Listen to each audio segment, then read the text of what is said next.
So my name is Andy Chandler. I know I recognize many names, but I don't work on the basis that I am known to everybody. So quick introduction. Here goes. So dad, brother, son, husband, uncle, great uncle, managing director of Barefoot Coaching, coach, tutor, friend, all of those things really. So I'm delighted to get the opportunity to spend the next 57 minutes with you. We're going to finish on the hour. So we literally will make sure that we do that to respect everybody's time in particular. But that does mean that whatever you're doing right now, just relax, take it easy, enjoy today's session. Lovely for you to interact in any way that feels meaningful to you. Ellie from Norway, nice to see you, by the way. Welcome. Iris as well, welcome. Really good to see you. OL35 indeed. So, we're going to start by just inviting you, I think, to, if you haven't already, I'd like you to maybe just say, where are you watching this webinar from? And as well as detailing where you are, I'd like you to perhaps, just if you want to, write down one thing that brings you joy. Okay, so where are you watching this webinar from? And one thing that brings you joy. So you're invited to use chat if you wish, to just maybe give a few ideas around that. So where are you watching from? And what is one thing that brings you joy? Amy, crocheting, I love that. Thank you. Fantastic. Yeah, tennis on a sunny day. I'm with you, Dee, only on a sunny day for me, actually. I'm a fine weather tennis player, if that. Yeah, Gemma, thank you. Love that. A lovely dog walk. These are fantastic. Oh my goodness, look at this coming through. Iris, enjoying running, which is fantastic. Michelle, very good coffee. Pretty easy to find these days, I think. Pretty fine coffee, but also you know when it's not great. I just missed somebody. I'm sure I saw Noel in there somewhere. Oh, Liza Davis. I can't believe it. Hello, Liza. How are you? It's lovely to see you. Liza's also a very good friend of mine, by the way. So really nice to see you. So thank you. Yeah, all right. Love all of that. That's fantastic. So hopefully you can see the screen.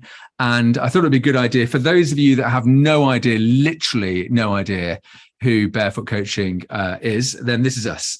So we're all about making the world a brighter place through exceptional coaching. We've been doing it for quite a few years. We've been around for about 25 years in that time. And largely, we do a whole range of different things, which I've detailed on this slide in particular for you, but everything from training people to become either amazing coaches or frankly, just to use coaching skills in the job that they do. If you're joining us and you are a coach already, and I know there are many coaches who are currently on this webinar, then first of all, apart from welcome, we offer development for existing coaches, everything from short courses through to learning to become a supervisor, through to our most recent accredited team coaching practitioner program, which we love, by the way. So there you go. We offer coaching supervision, coaching in organizations, a whole range of different ways, personal development for everyone. This is part of that. So this webinar series that we've got is all part of that. And then a whole pile of coaching tools and products, which I think we'll probably send some links to as well. Welcome, by the way, also to Chris. Sorry, Chris, do you want to just flash your camera on me? Happy to do that. Producer Chris. Hello, Chris. Nice to see you. So thank you. Chris is just literally to my side. So I might be looking at her occasionally, but just wonderful to see you here, Chris. Thank you for everything you're doing. Get it right. I will. All right, good. All right, so we're going to move on. This is one of the webinars that we've had, and actually we've had quite a few different webinars already. So we've had a beautiful webinar from Kim around coping with loss, uncertainty, and grief. I don't know whether anybody was able or were able to attend that. We know a lot of people were on it, but if there's anybody on this webinar who was there as well, I think you'll hopefully stand with me by saying it is really a stunning webinar. We're really proud of covering that material in the way that we did. And Kim, of course, covered it beautifully. We also, a couple of weeks ago, had a session for coaches, which is around Freudian theories for coaches. Who doesn't love a bit of Freud? So, yeah, we had a bit of Freudian theory for coaches, and I guided us through a handling difficult conversations at work webinar. You know, they say that we teach what we need to learn. So there was a good reason I was leading that webinar, I suspect. Anyway, we've still got a few more webinars to come. So yeah, we've got dealing with change and uncertainty in the workplace, credibility for coaches, and that's an interesting one. So that's a brand new webinar subject, and the psychology of coaching at work. So if you're interested in any of those, we'll send links over, take a look, see what you think, and hopefully that will be worthwhile and you'll really enjoy them. We like these webinar series. They're working well for us. They're really interesting. A few values that we thought we'd pick up on. So the things that are important to us is we love creating this community of continuous learners. I mean, we've trained about 4,500 coaches. Isn't it? Yeah. About 4,500 coaches over the last 25 years. And we have built up a beautiful community, many of whom are completely mad about learning. So even if you're not part of Barefoot and you join us as somebody that hasn't gone through a Barefoot program, and this is your first experience, welcome to the community. You are really welcome. Welcome in learning. And we salute you. For being interested in your development and taking some time out of, no doubt, a busy life and a busy day for doing that. We love being distillers of knowledge. So that comes out in lots of different ways, but largely we use normal language. That's that starting point. Don't tend to use too much jargon if we can help it. And we love taking quite complex psychological ideas and concepts and turning them into things that we can use practically. Today's webinar will be that. We're going to give you an opportunity also to take part in a non-vulnerable type way, but hopefully it'll feel really useful to you. And then we love inspiring personal growth in a whole range of different ways. Everything from the types of webinars we run through to the type of people that we work with who just are inspirational. And we have many of our tutors in particular and associates who are on this call, who, by the way, you are inspirational, really. And you do inspire personal growth and you inspire us as well. So anyway, that's enough of that. Right, let's talk about what you already know about resilience. So I wonder what you already know. Just stop for a second and pause and think about, what do you think you already know about resilience? I suspect you already know a great deal. I mean, all of us have been through the global pandemic. We're going through a whole range of different changes, politically, economically. Many of those have personal implications for us. I suspect we have already learned significant things about resilience. I suspect the body of knowledge that is available to us as a group right now is really significant. But rather than use our left hemisphere to think about it, I want to share a quote with you. I love this. This is a quote from Harvard University psychologist George Vaillant. And he described resilient individuals as resembling a twig with a fresh green living core. When twisted out of shape, such a twig bends, but it doesn't break. And instead, it springs back and continues growing. I really love that quote. But what about your resilience right now? Imagine just right now, not yesterday, not tomorrow, this very moment. I wonder how you would characterize your resilience. I have a combination, just picking up on George's idea of twigs and trees. I've got 6 different tree-related pictures. I wonder which of these would describe how you're thinking about your resilience right now. So I'm going to invite you, if you wish, we're going to do a chat storm. So before you start putting anything into chat, I'm going to ask each of you to choose a number that you think describes your resilience right now. And then I'm going to count down from 3. And when I get to 0, I'm going to ask you to enter the number in chat. All right. So prepare yourselves. Choose a tree that really represents your resilience right now. I'm going to count down and then we're going to do what's called a chat storm, which I love, by the way. Are you ready? 3, 2, 1, go. Now that, my friends, is what I call a chat storm. That's fantastic. By the way, thank you. That's hilarious. So first of all, you've already probably chosen something that for you represents how you think about your resilience right now, which I love, by the way. What a brilliant chat storm. Yeah, I was going to say, I thought somebody had chosen a number above 6, which would have taken some doing, but actually you haven't, which is just amazing. So for those of us who are coaches, of course, we recognize the power of using metaphor and images to get people to open up, to think, to expand their thinking in particular. But that's really lovely. So thank you for rating your own personal resilience right now. And you'll have different reasons. We know that, for example, 40 people could have chosen picture number 6. And actually, there may be many, many different explanations as to why picture number 6 was really, really resonated for you. I love Maya Angelou's beautiful quote here about I can be changed by what happens to me, but I refuse to be reduced by it. Something about this quote really resonates for me. I don't know what you think of it, but there's this something about how do we stay the right size versus some of the difficulties that life throws at us. How do we stay the right size versus some of those difficulties? I love that idea of refusing to be reduced by circumstances. So today we're going to really run a session which will allow you to think about your own resilience. Yes, you'll learn about resilience. Yes, you'll learn about some of the science and psychology behind resilience. But more importantly, if you want, you're fully invited to take part, to really reflect, to pause and reflect on your own resilience. We're going to offer some tools, some ideas, practical tools that can help you to build your resilience in particular. And we're going to start by just talking a little bit about some work by Roffey Park Institute. So a number of you may have already heard of Roffey Park. They're an organization that are pretty well dedicated towards well-being in the workplace. And they carried out a review. They did a really wide review of all of the academic literature out there around resilience in particular. And they did a massive survey. Over 1,000 organizations, I think, completed the survey.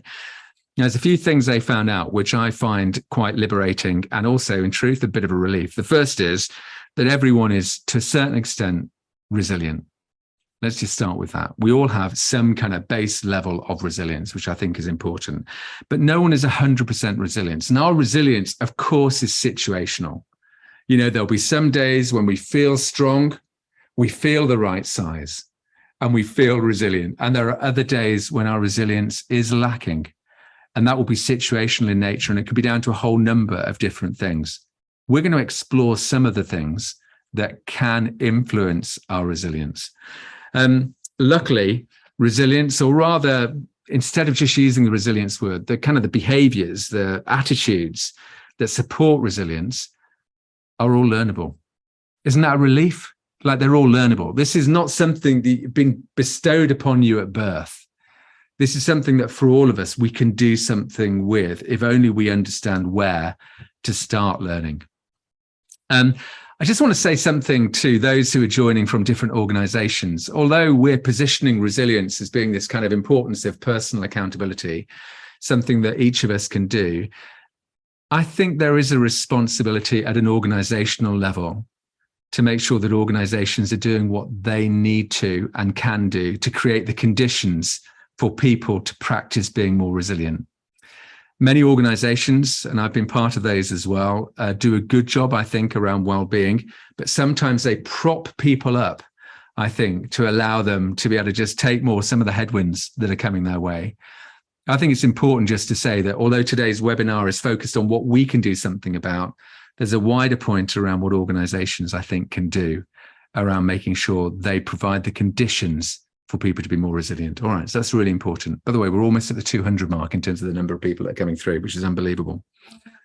All right, so Roffey Park, though, they developed a lovely model, and I'm going to ask you to spend a bit of time. We're going to have a look at this together now. And here it is. So here is the Roffey Park. I don't think they call it a wheel, but we're going to call it a wheel of resilience. Here are the kind of 5 component parts. They're kind of interrelated. So we show these 5 things on a wheel because, in truth, they all influence each other. So we'll talk a little bit more about that in a second. But what I'm going to ask you to do, first of all, is I'm going to ask you, if you've got a piece of paper and a pen, we're really analog, aren't we? Or if you've got an iPad, that's fine. But I'd like you to draw this. So if you can draw what you see, draw yourself a wheel, give it 5 segments, and place in it perspective, emotional intelligence, purpose, values and strengths, connections, and managing physical health. So if you could just take a minute to do that, that would be rather wonderful. And thanks, Kate, for that, around taking a systems view. Yeah, I'm with you. Okay, so if you can draw that out, that would be really good. This is going to be your opportunity as we go through to score where you're at around these component parts of your resilience. But I'm going to describe them in a little bit more detail, so hopefully it'll make a bit more sense to you. So perspective, of course, is all about the extent to which we're able to step back from a challenging situation. We'll come on to each of these in a little bit more detail. Emotional intelligence, being aware of, being able to regulate our emotions, being compassionate towards others, but you know what? Being compassionate towards ourselves. That's a biggie, isn't it? I think it is. Anyway, it is for me, that's for sure. Purpose, values, and strengths. So exactly what we think, a clear sense of purpose, like the work that we do. And we'll talk about values and strengths in a minute. Connections, we're going to cover off. But in particular, it's really about having a wide network of friends and colleagues who are there for us. I'm always interested by engagement surveys. Probably many of us know, like when we see Gallup engagement surveys, I think Q12, there's always a question in there about, do you have a friend at work? That's not by accident. That's a really important part of our resilience, is knowing that we've got people around us in particular. And managing physical energy, honestly, what more can we say about that? I mean, it bombards us left, right, and center. But about the things that we do to stay fit, our eating, our drinking, our sleeping, our resting, all of those things feel like they're really important. So I'd like you to draw your own wheel. And if you've already drawn your own wheel, as I just go through and bring a few of these things to life for us, I'd like you to give yourself a score in each of the segments. So the score will be from somewhere from 1 to 10. Now, 10 is, I've got this down. Like, I'm really good. I'm really, really great at this. I feel like I'm strong at this particular segment. And a 1 would be, I'm nowhere. Like, I'm lost. I've got nothing going on. And then you're somewhere in between. So you're offered an opportunity to score yourself somewhere between 1 and 10. Barefoot, as many barefooters who are on the call today know, we love a wheel. Like, you can't get enough of it. You can have a wheel of resilience. You can have a wheel of anything, actually. But we're just going to focus on the wheel of resilience for today's session in particular. So let's just take a quick look at this. Yeah, Jenny, I love my wheels too. I'm with you. Thank you for that. So let's have a look. So perspective. So some questions as you're thinking about scoring yourself on perspective, but to what extent do you think you're able to positively reframe negative experiences and find opportunities in adversity? I have to say, I've had really quite a lot of organizational adversity in my life. So I think I've started to develop that really quite well. In particular, I remember the most adverse moment was about to go on stage as I was comparing an evening, or kind of a reward evening for an organization, and I'd forgotten my shoes. That was a classic. I only had white trainers with my DJ, which was amazing. So yeah, my ability then to find perspective was important. But anyway, are you able to accept what you can't change? And focus your efforts on those things that you can. We're not going to cover it today, but, you know, for those of you who probably remember the circle of control, the circle of influence, the circle of awareness, just love that. And so are you able to gain perspective on that? And as you're thinking about your score, are you kind of solution driven, or do you tend to get like really, really stuck in the problem? Now, for those coaches on here, we know there's a bit of a tension created by this, because actually, as coaches, we love sticking with the problem for longer. Love the problem is often one of the mottos that we have. But actually, when it comes to our own resilience, sometimes we end up getting so stuck in the problem rather than thinking about what we can do about it. So where are you on perspective? I know where I am. I've just marked myself, actually. So I'm going to show you my marks in a minute. But I'm pretty sure where I am. But right now, where are you? 1 to 10. 10. Really on it, 1, nowhere. Emotional intelligence. So, well, emotional intelligence, for those of you, here are some questions that might be useful. So do you acknowledge your own feelings and do you express them appropriately? Now, you might not be able to answer the question, do you express them appropriately? Maybe there are people around you that know what you're like at expressing your feelings. Are you able to change your mood or regulate your mood when you need to? And how intentional are you about supporting others in particular? Emotional intelligence is a whole different webinar. Maybe we should run one on emotional intelligence, Chris. Maybe we'll do that. Emotional intelligence, luckily, unlike IQ, which is, well, I think all the science would say is fixed, peaks around the late teens, typically slightly different by gender. EQ doesn't. EQ is malleable, it's flexible, it can grow, which I think is good. Yeah, thanks, Sally. I think it's a great idea on EQ. Maybe we should do an EQ webinar. We'll see what happens. So where are you around your emotional intelligence in particular? Take a look at that. Purpose, values, and strengths we'll look at. But do you have when you're thinking about maybe your work, but maybe it isn't a work setting, maybe it's somewhere else, but do you have a clear sense of your purpose? Do you know what your strengths are? And do you use them often in your work? Now, we're lucky in Barefoot. We do a lot of work around strengths, often with clients on a one-to-one basis. But that question is a big one, which is, clients can quickly identify the things that they would say are their strengths. But when you say, how often do you get to use them at work? Sometimes it can go very, very quiet. So that's important, isn't it? That connection between, do you do things that you can use your strengths at work regularly? And do you have a clear sense of your own values and act in ways consistent with those values? So values, again, maybe I'm thinking, Sally, don't know what you think. Values could be actually a whole new webinar, which we could spend some time on as well, which I think would be really lovely. But yeah, having a clear sense of that. We're going to come on to some work from the positive psychology movement and Tal Ben-Shahar, which we're going to look at in a minute, but that will cover a little bit more around values in particular. Yeah, good, Sally. I get excited about that too. Good. Connection. So do you have a strong and reliable network of colleagues that can really help you, like when you're in trouble, but maybe even not when you're in trouble? Maybe they're just there for you all the time. And, do they are they able to meet your varied needs through a diverse support network? So I wonder whether you have lots of support that is like you, but do you have a lot of support or support available to you that isn't like you, that will give you a fresh and different perspective in particular? So I wonder where you are in terms of marking yourself on that as well.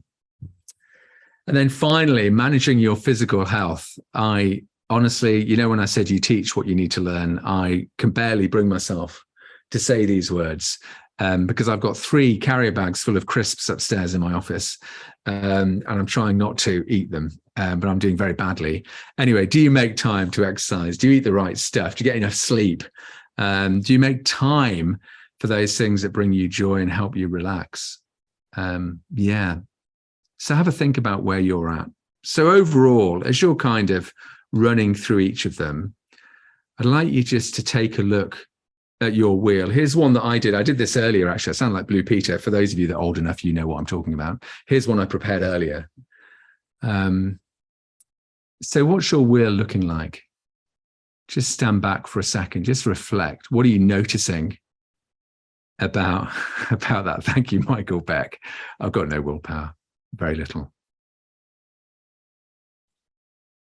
So as you're looking at your wheel, it's probably worth saying that one of the first things that we can become aware of when we're looking at our own wheel, but when we're working with clients or when we're working with team members, because you might be a manager and you might want to do some work with your own team around this, you could easily get the team to create the wheel, couldn't you?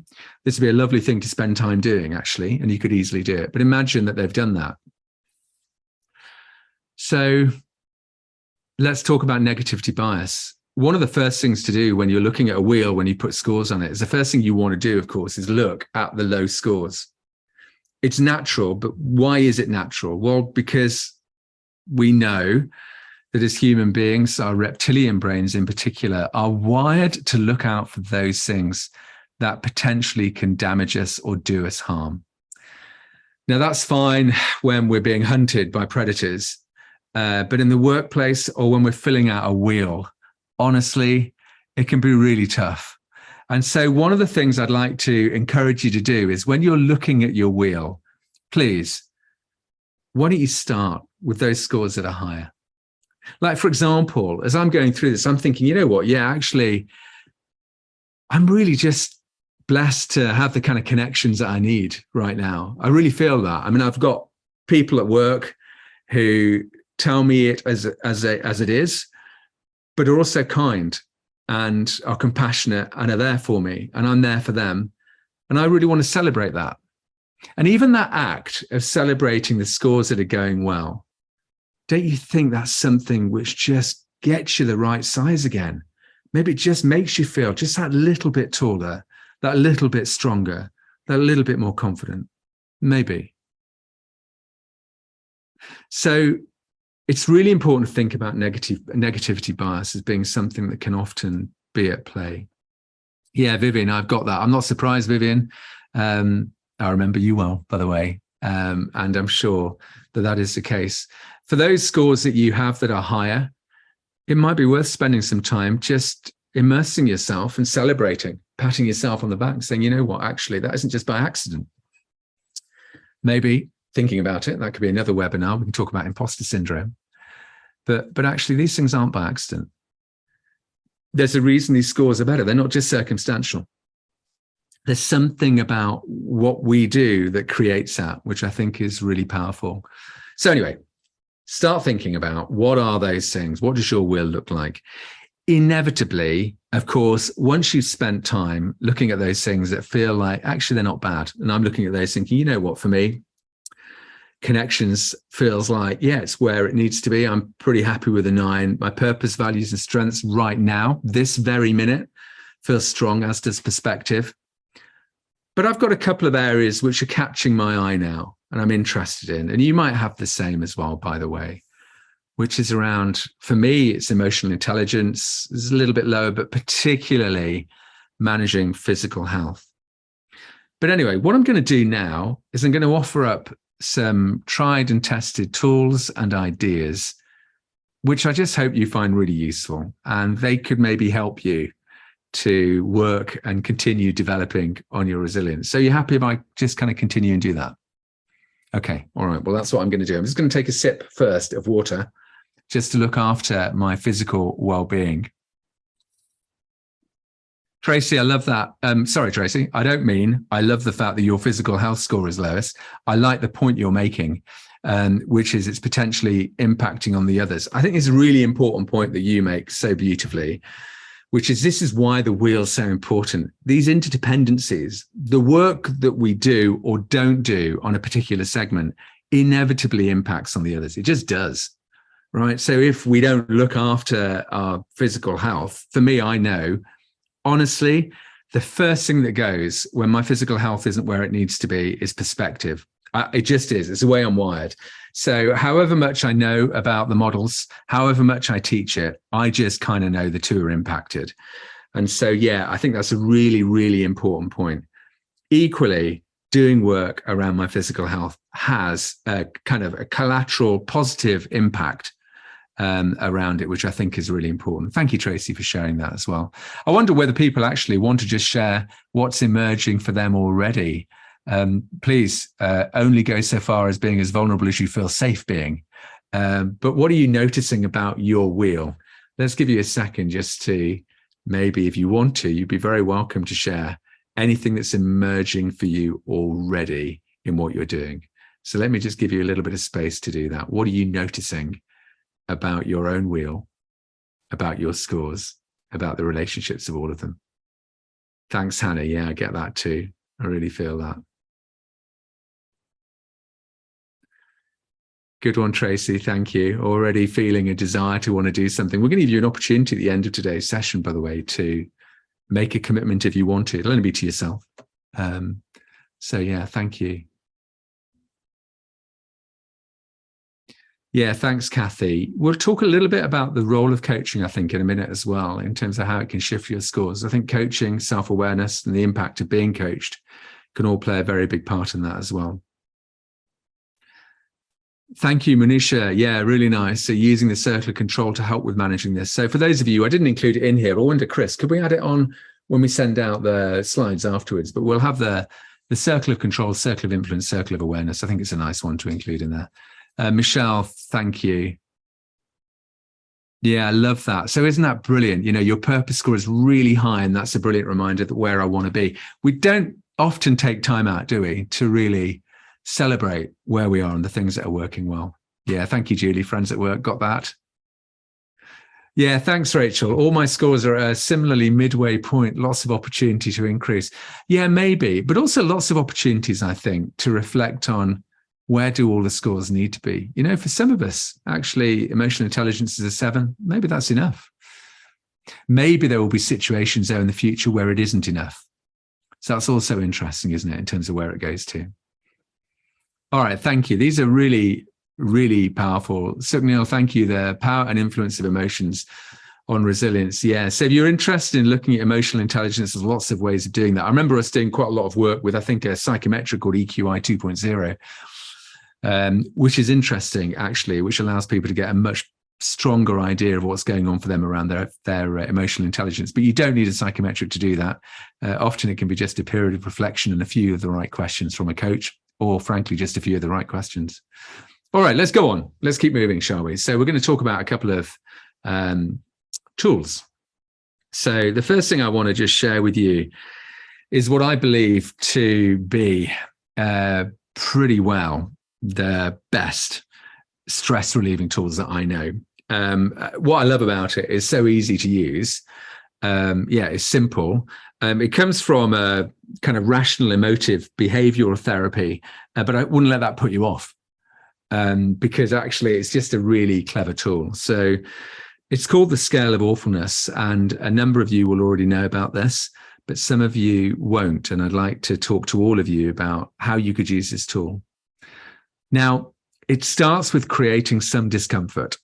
And so for some of you, I just invite you to purely keep this to yourself in terms of how you answer this question rather than sharing it in chat. This is just for you, rather than including on chat. So the first thing to say is just start with thinking about this scale goes from 1 to 100. 100 is truly awful. 1 is not remotely awful. And then everything in between. The way this scale works and the way this particular tool works is that you have to have something to calibrate to. So I'm going to invite you briefly to connect with an event or something that could be a 100 for you. I'm not going to say what that is. It may be about relationships or health. It could be a whole range of different things. But I just want you to hold in your mind what potentially could be a 100. Now, this can be difficult for us to imagine, truly, but it's an important part of calibrating and using this tool. Now that you've got something in your mind that potentially is so significant that it would be up there as 100, the next time that you get stuck in traffic, the next time that you find yourself having a difficult conversation with a colleague at work, the next time your pen runs out, the next time you forget to charge your mouse, put it on the scale of awfulness versus what you just calibrated at 100. And I wonder where it might be. The scale of awfulness is a powerful tool. It's a powerful tool. And for many people and many clients that I've worked with in the past, it is incredibly powerful and really important. And often what you find is that, individuals, clients will say, God, yeah, you know what, at the moment, that difficult conversation I had at work, it felt like 100, but it's nowhere near 100. Like, that's nothing. It's in the shadows of what 100 would be. So think about that for yourself. And do whatever you need to do to remind yourself of what a scale of awfulness could look like for you in particular. But I really love that tool, and I hope you do too. It's really, really powerful. So do bear that in mind, please. Thank you. So emotional intelligence. Thank you, Anne, by the way. Thank you. Thank you for sharing what you've just shared as well. And yeah, I think it really can really help. Yeah, thank you, Michelle, as well. Whatever kind of a morning you've had, and it might be, by the way, you've had a tough morning and it could still be tough. And this doesn't take that away from it. But what it does do is it gives you perspective. And I think that's really important. So thank you so much for sharing all of that. Emotional intelligence says a few things around this. There's lots you can do around emotional intelligence. So for many of you, you may have a preference. I don't know, jot down here. On chat, what are the things that you tend to do that you think can help your emotional intelligence? You'll already had loads of ideas and techniques. I would say for me, mindfulness is particularly useful. Also, coaching. Coaching is really important for me. Being coached, I use coaches regularly, and very, very important. Rachel, I love the fact you've just mentioned that wild mind writing. So should we cover that? Maybe that's a nice technique we can just cover now.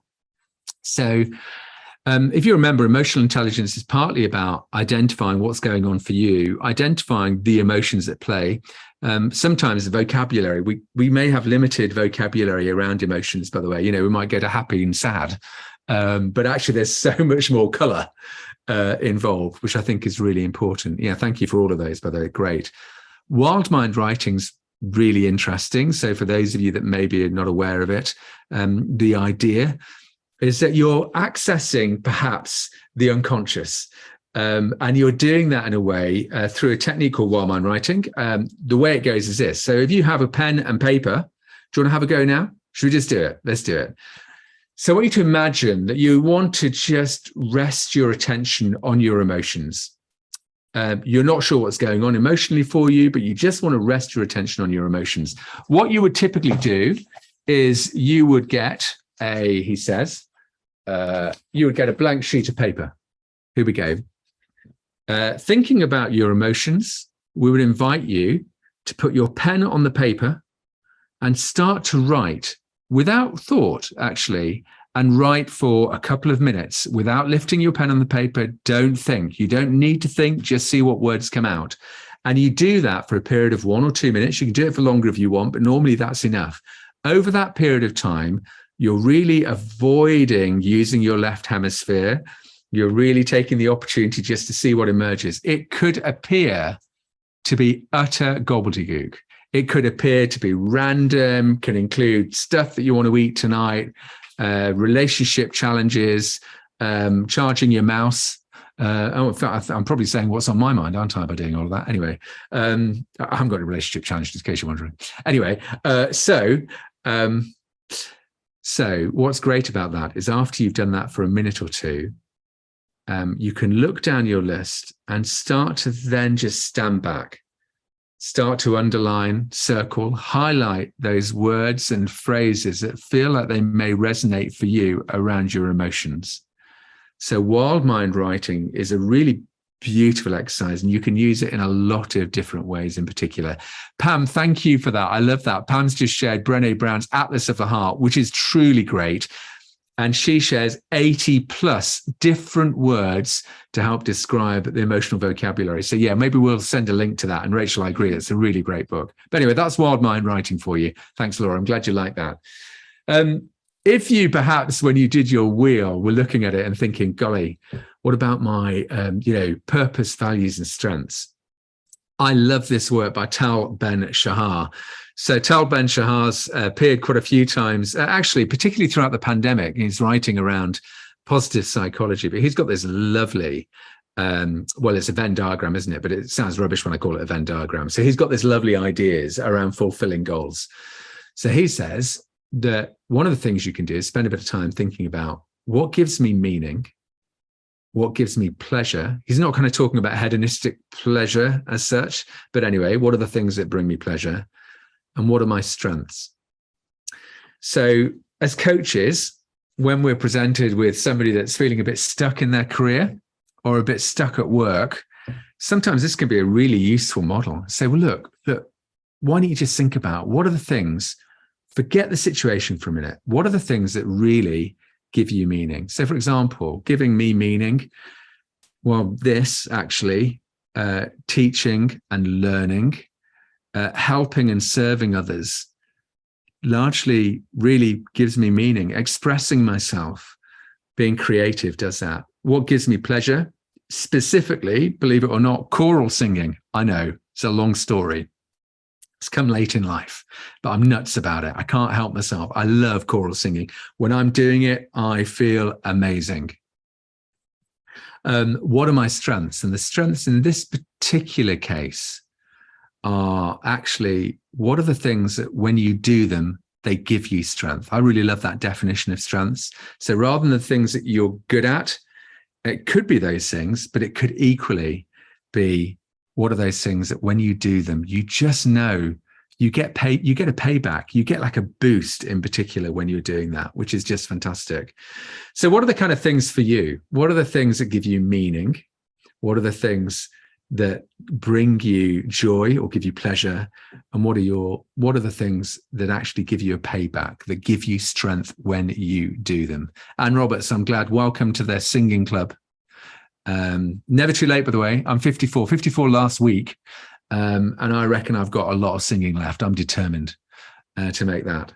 So yeah, Kate, I love that too. Yeah, for those of you that have not done much work around strengths as well, there's loads you can do around strengths.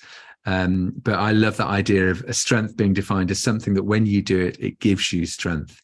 How does that resonate for everybody? Okay, so worth having a look at anyway in terms of all of that. Yeah, thank you, Kate. Um, Building your support team. So if we're thinking about connections, maybe you had a low score in connections. Maybe you didn't have a low score, but you'd like to have a higher score. Or maybe you'd just be interested in what can you do to improve your connections. Well, we love this idea of building a support team. And here's what we'd like to share with you. So here's a potential type of support team. We've categorized them into different categories. So we've got radiators. So these are people who can give you, not that many of us, by the way, are turning our radiators on at the moment, but anyway, that's another story. But people who give you comfort, that you can sound off to, that they're on your side and they kind of boost your confidence. I know exactly who my radiators are in my life. They kind of take me for who I am, but I also know they're always going to be there for me. And they're also going to be kind and warm. Even when I've made ridiculous errors or I'm just not thinking straight, they always come from a position of real positive intent. So who are your radiators? I wonder how often you think about who your radiators are. This could be an opportunity for you to do a tiny audit in particular on who your radiators are. Role models. So people you admire, they've achieved what you want to achieve, but what can you learn from them and what advice can they give? So I have a couple of people. I'd say, by the way, Kim Morgan, our founder. I'm not just saying this. I think she's a real role model for me in so many different ways. But I wonder who your role model is or who you role models are. So have a think about that. People who can help you. So these are people who probably have informational skills that could be particularly useful. They might be internal to your organization or your family system or your social system, or they might not be, or they might be in your wider network of contacts. By the way, I don't know about you, but when I'm thinking about getting help, I found a lot of help, of course, close to home, but I found a lot of help in my periphery, like loads. So the equivalent would be in my second and third degree contacts on LinkedIn. Suddenly I'm exposed to different thinking. Like, it's amazing if you can only find a way of getting to them. But there's something about that. Playing in your periphery, I think, is very powerful. And then finally, no nonsense, kick in the pants friends. So who are they for you? I have got that. There are relatively few, by the way, but they're particularly strong and particularly needed. So they're people that are going to tell you really like it is. They're going to give you a short, sharp talking to if needed. So when you think about this, yeah, Jenny, this is a good exercise for working with people pleasers. That's so true. When you think about this, what's coming to you? What are you noticing about your own support network in particular? So remember, this is all about connections. This is all about one aspect of resilience that you can work on, and you can do that by building a support team in particular. What are you noticing about your own support team? I'm going to offer you an opportunity just to place in chat your own thoughts right now about your support team. Let's see where that goes.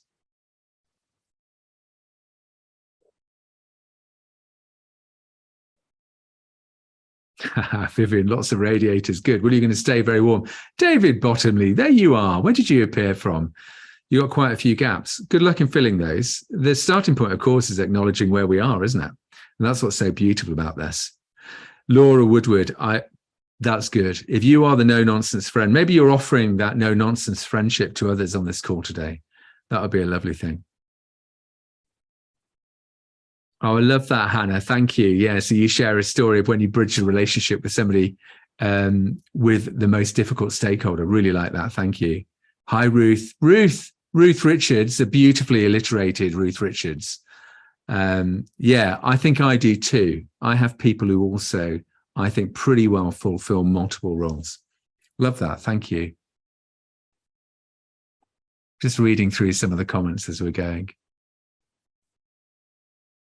Yeah, thank you, Fallon. And it is about being blessed, I think. I think it is a wonderful thing to have those people around you, which is just amazing. Lovely. All right, thank you. So there we go. So there's something around connections and then managing your physical health. In case you're wondering, do you notice that I'm starting to move around a bit because I'm feeling uncomfortable? Because I feel like I'm a right fraud on this. But let's just, of course, recognize that you don't have to go far to be absolutely bombarded with the science, the facts, and the opinions related to managing your physical health. But it's there for a reason. We know that. All of the academic literature, all of the work that happens, and just intuitively, we know that our physical and our mental health, of course, which are linked, really, really matter. So it may well be just taking time to think about where are you right now around managing your own physical health. And actually, in doing this webinar today, I found it really helpful already by saying, you know what, actually, I've got work to do here. Like, really, I've got work to do here. And maybe some of you have as well, or maybe you're not. Maybe you actually do a lot of work in this area, and this becomes incredibly important for you. So I'll leave you to think about that in your own time. I do want to talk about this idea of boundaries, which have come up in a few other webinars, but it seems to resonate for people. And you know what? You might have a whole range of different strategies, the things that you need to do or not do to allow you to improve your resilience. And that's fantastic, isn't it? But I wonder what kind of boundaries you have to make sure those things are in place. I wonder what you do to ensure that you safeguard your own resilience. It might be that you've already got boundaries in place. At Barefoot, we talk about boundaries as being like they're like a house, or like having your house with all the doors and the windows wide open. If you haven't got any boundaries, people are just going to come in, they're going to take what they want when they want it. And when it comes to resilience, our advice, he says, looking at himself, as well as to you, is to have some boundaries. So I wonder what the boundaries are that you could choose to have for yourself in particular. Here are some nice phrases that you could take some time to finish off in your own time. I actually use the first phrase more than any. That's the one I do most of my work on. I have the right to. So for example, this morning is a good example. Chris is here and I'm going to be cringing now. But actually, I woke up a bit late, and I have the right occasionally to wake up a bit late because I had a really big day yesterday and I worked really late, and I have the right to do that. And I have the right to take my time to come into work safely. And that's something I did. And that really mattered to me. So what do you have the right to do? And it might not be to do with your physical wellness. It might be to do with perspective. I have the right to sometimes find it difficult. I have the right to take the time to gain perspective. I don't know. So what do you have the right to do? If you were setting boundaries for yourself, Susie Thompson, oh my goodness, hello, Susie. Yeah, good luck to applying these to teenage daughters. What I've noticed is that I can apply these to other people's kids, but I can't apply them to my own. But maybe that's just dynamic of parenthood. So what do you have the right to do when it comes to your boundaries? Let's have a think for a second. I'd like you to maybe collect a couple of thoughts around what are your boundaries when it comes to resilience, and what do you have the right to do? If you want to share any of those rights, you'd be very welcome to. You don't have to, but if you do, you're very good. And thank you. Have the right not to be guilty. That idea of kind of self-compassion, I think, when we're talking about emotional intelligence, but also perspective, I think feels very important. Thank you, Anne, for sharing that. It's really kind of you to say that. What else do you have the right to do? I'm going to offer you an opportunity just to collect your own thoughts. If you want to put them in text, you can. Oh, Hannah, good luck with that. I've ended up, by the way, doing a coast-to-coast bike ride on a Brompton next April because I couldn't say no. I think I'm going to take your advice, which is saying no to some of those things. Yeah, Claire, thanks. So the right to reserve my opinion is to reject before answering. Yeah, I remember we're working with a new PR agency and they remind me that just because somebody asks a question doesn't mean that you have to answer it. You don't have to accept the premise of the question, right? Yeah, I get that. I have the right to say no, thank you. Thank you, Harry. Yeah, with no further explanations. Yeah, no can be a complete sentence sometimes. We talk about that a lot in Barefoot. No can be a complete sentence. Gemma, hello, Gemma. I have the right to change my mind. Yeah, I have the right to not always be right. I have the right not to feel guilty about that. I have the right to be kind to myself. I have the right to do nothing sometimes. Thank you, Abby. I think that's very true. Hello, Abby, by the way. I've got that. Hello, Pam. The right to preserve time in my diary. So I want to offer that idea of boundaries to you because I think knowing more about your resilience is fine. But I wonder if you spent a little bit more time being clear about your boundaries. I wonder what that might do. And I wonder how that could help you continue to develop and work at your own resilience. All right, love that. Thank you. Yeah, it's a big one, that, Catherine, recognizing when I have the right to say no. So you have a wheel of resilience already there, and I'm hoping you've already got an idea about where you're at, and maybe a few ideas about the kind of tips, frameworks, tools that you can use. And I hope that in the time that we've had already today, that's felt useful to you. But I'd like to really just offer you this. It's like thinking about your resilience wheel. I'm wondering what you want to do next. So I'm wondering whether or not there's anything that you're now looking at and thinking, you know what, I've got a bit of perspective on my resilience right now, and I've heard a few ideas, and I've read some amazing comments in chat, which are amazing, by the way. Thank you. I just wonder what you might choose to do with that. So we have a lovely model that we use at Barefoot, but you can use this in lots of different ways. It's kind of the what, so what, and now what model, we call it. So the what is, what's just happened in the last 54 minutes? Like, what have I learned? What have I experienced? What have I felt? What have I noticed? So what? So in a way, right now, 54 minutes in, what do I know right now? What have I become more aware of that I didn't know at the beginning of the webinar in particular? And then the bit we're getting to here is, okay, so now what? So now what do I want to do with that? Like, what's the one thing I could do that could perhaps move me forward? This can often be described as what could be a step towards better. So you don't have to have the whole plan. You don't have to figure it all out. Maybe if you've just got one area, one aspect of resilience, and you thought, yeah, I want to do a bit of work around that. I wonder what tiny step you could take towards that. So I'm going to offer you an opportunity to perhaps think about, what is that one thing?